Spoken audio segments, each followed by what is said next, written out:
کیا آپ کو پتہ ہے انسانی تاریخ کی سب سے تیز رفتار سواری کیا ہو سکتی ہے؟ آج سے 1400 سال قبل ایسی بھی سواری موجود تھی جس کی رفتار بجلی کی مانند تھی۔ اس بجلی جیسی تیز رفتار سواری کا نام براق تھا۔ وہ سواری جس پر بیٹھ کر نبی کریم صلی اللہ علیہ وآلہ وسلم سفر معراج پر گئے۔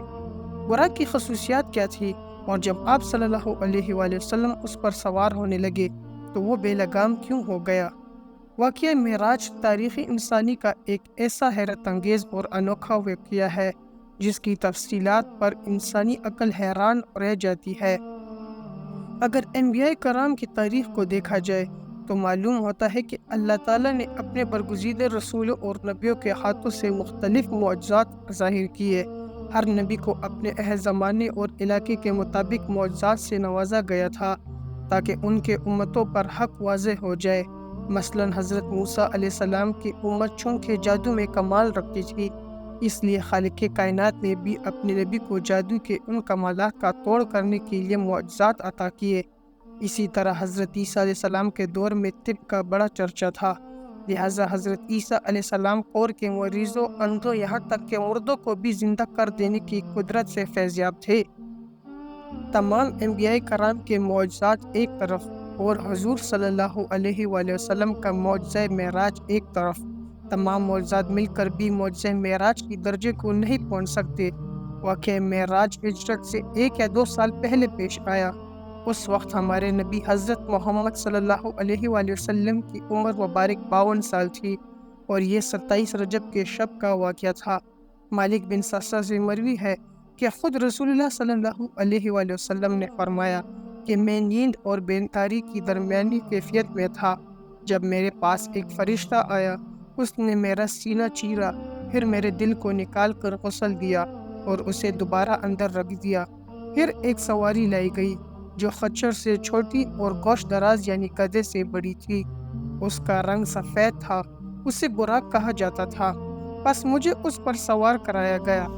روایت ہے کہ حضور صلی اللہ علیہ وآلہ وسلم براق پر سوار ہو کر بیت المقدس پہنچے تو براق سے نیچے اترے، اس کے لگام کو اس ستون کے ساتھ باندھ دیا جس کے ساتھ انبیاء کرام نے اپنے سواریوں کے لگام باندھے رکھے تھے۔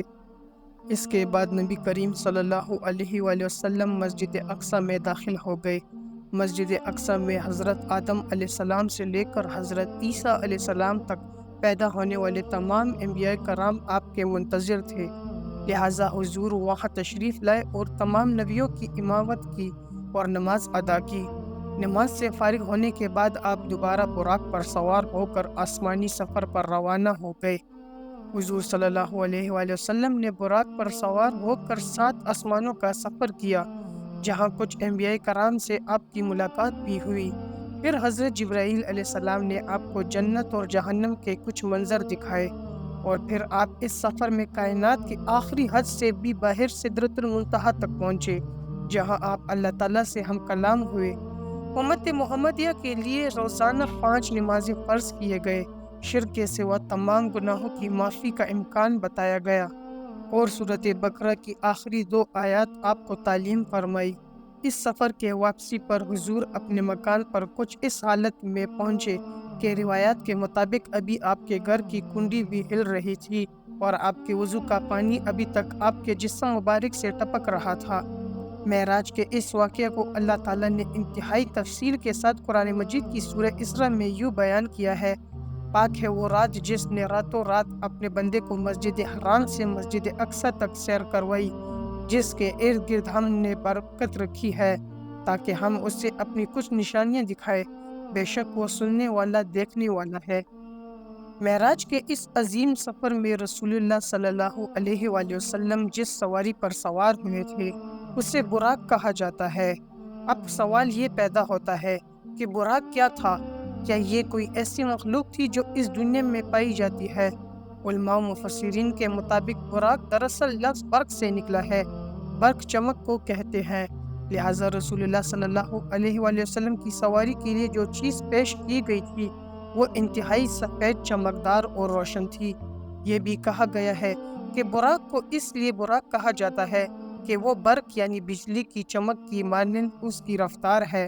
روایتوں کے مطابق براق خچر سے چھوٹا اور گدھے سے بڑا تھا، اور جہاں اس کی نگاہ پڑتی وہاں اس کا قدم پڑتا تھا۔ علماء کے ذہن میں یہ سوال بھی پیدا ہوا کہ اللہ تعالیٰ نے حضور صلی اللہ علیہ وآلہ وسلم کی سواری کے لیے براق کا ہی انتخاب کیوں کیا، جبکہ وہ اس بات پر قادر ہے کہ بغیر کسی سواری کے آپ کو سفر کے تمام مراحل طے کروا دیتا۔ لہٰذا فتح الباری کے مصنف حافظ ابن حجر نے اس ضمن میں لکھا ہے کہ اس معراج کے سفر میں سواری کے چناؤ میں بڑی حکمت ہے۔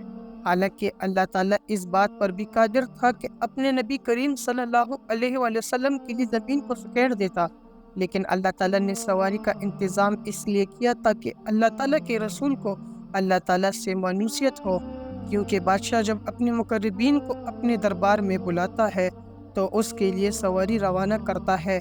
کچھ علماء براق کو ایک جنتی جانور قرار دیتے ہیں جو خصوصاً معراج کی رات کو ہی حضور صلی اللہ علیہ وآلہ وسلم کی سواری کے لیے اس زمین پر آیا تھا۔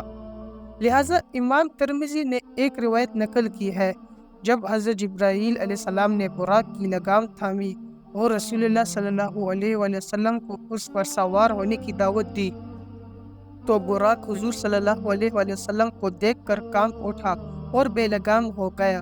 لہٰذا جبرائیل علیہ السلام نے اس سے کہا کہ ٹھہر جا، تجھے اللہ تعالیٰ کی قسم، رسول اللہ صلی اللہ علیہ وآلہ وسلم سے بہتر کوئی شخص اس سے پہلے تجھ پر سوار نہیں ہوا۔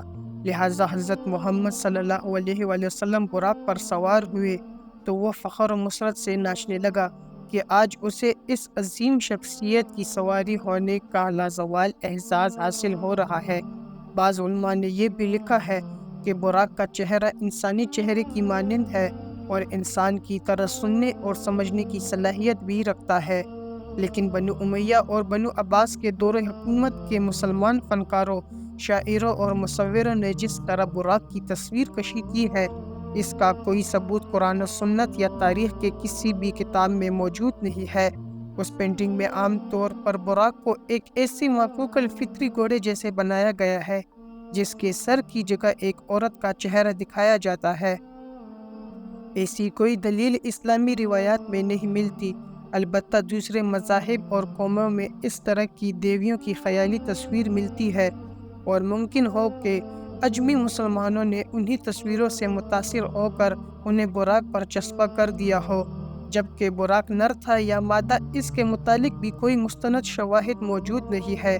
واقعہ معراج اللہ تعالیٰ کا ایک معجزہ تھا۔ جس طرح سے ہر معجزے کو سمجھنا اور ثابت کرنا انسانی عقل کے لیے ممکن نہیں، اسی طرح سے معراج کے اس سفر کو سمجھنا انسانی ذہن کے لیے ناممکن ہے۔ لیکن جدید فزکس نے گزشتہ صدیوں میں ایسا نظریہ پیش کیا ہے جو قابل غور ہے۔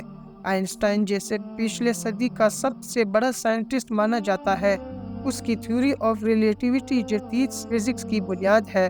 آئنسٹائن نے اس تھیوری میں بتایا ہے کہ اس کائنات میں ٹائم تمام مقامات اور لوگوں کے لیے اسٹیٹک نہیں بلکہ مختلف ہوتی ہے، اور یہ مقامات کے اعتبار سے بدل سکتی ہے۔ لہٰذا اگر کوئی شخص اس کائنات میں روشنی کی رفتار سے سفر کر پائے تو اس کے لیے ٹائم رک جائے گا۔ اس نے ایک مثال پیش کی کہ اگر کوئی شخص ایک ایسے سواری میں سفر کر رہا ہو جس کی رفتار لائٹ کے برابر ہو تو اس کے لیے وقت تھم جائے گا، اور جب وہ شخص کئی سالوں بعد اس زمین پر واپس آئے گا تو یہاں کچھ ہی سیکنڈ گزرے ہوں گے۔ وقت کے اسی فرق کو فزکس میں ٹائم ڈائلیشن کہتے ہیں۔ اس سائنسی ٹرم کو سمجھنا سفر معراج اور براق کو سمجھنے کے لیے بہت ضروری ہے، کیونکہ براق کی رفتار بھی روشنی یعنی برق کی رفتار کے برابر تھی۔ اسی وجہ سے اس سواری کا نام براق تھا۔ لہٰذا آپ صلی اللہ علیہ وآلہ وسلم جب اس رفتار سے سفر معراج کرنے کے بعد واپس تشریف لائے تو وقت بالکل نہیں گزرا تھا، اور آپ نے کئی سالوں کا سفر چند لمحوں میں ہی طے کر لیا تھا، جیسے آج 21ویں صدی کے سائنس ٹائم ڈائلیشن کی شکل میں تسلیم کرتی ہے۔ لیکن آج بھی انسان سپیس ٹیکنالوجی میں اتنا آگے نہیں بڑھا کہ ہر سوال کا جواب سائنس کی بنیادوں پر دے سکے۔